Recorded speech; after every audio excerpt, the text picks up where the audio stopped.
من الحاجات اللي البراندز مش بتعملها بتأثر كتير قوي على البرفورمانس هو موضوع الكونتنت.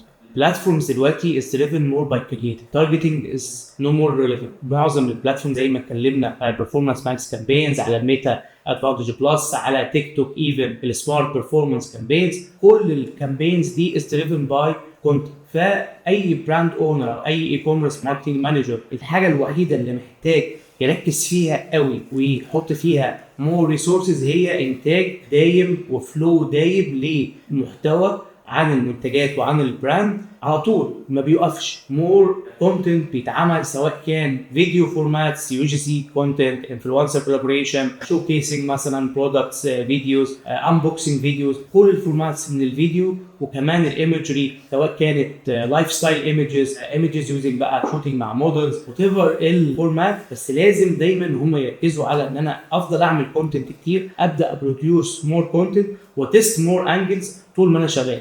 لو انت عملت كده ده لوحده بيضمن نجاح كامبينز على البلاتفورم يوزنج الاوبجكتيفز الصح